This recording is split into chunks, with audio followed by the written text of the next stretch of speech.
उम्र छात्र करके भी अगले चरण में उनको मौका दे दें।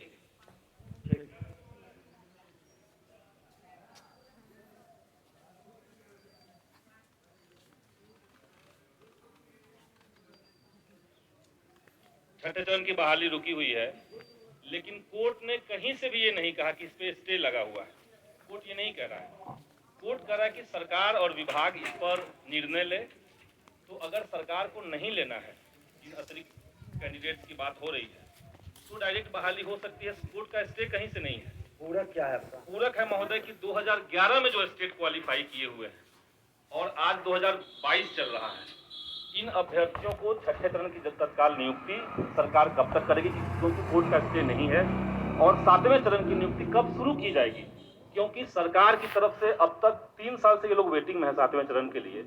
सरकार की तरफ से कई एक बार कहा गया है कि मार्च में आएगा, जनवरी में आएगा, फरवरी में आएगा, वो डेट बढ़ता जा रहा है। माननीय मंत्री जी, महोदय, माननीय सदस्य ने शायद हमने जो कहा ठीक से सुना नहीं। हमने कहीं नहीं कहा है कि कोर्ट ने स्थगित कर दिया है। हमारे शब्दों पर आपने ध्यान नहीं दिया।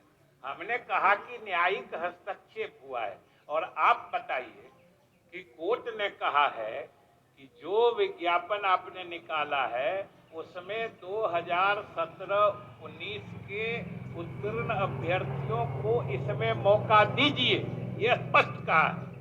जो हम लोगों के विज्ञापन के हिसाब से वो उसमें पात्रता नहीं रखते थे, और उसने कहा कि इनको छठे चरण में ही मौका दीजिए और इसमें आप आगे की कार्रवाई करिए। अब आप बताइए, उसी के लिए तो हमने उतनी बातें कही, उसको बता दिया विस्तार से। जो कोर्ट की बात मानने का मतलब है, एक विज्ञापन हमने निकाला, उसके हिसाब से जितने अभ्यर्थियों ने आवेदन डाला, हमने नियोजन इकाई वार उनकी मेधा सूची तैयार करके रखी है। हम 15 दिन में सबको नियुक्ति पत्र देने वाले थे। तिथियों की घोषणा हमने कर रखी थी। अब उस बीच में न्यायालय ने कहा है कि इनको भी शामिल करिए।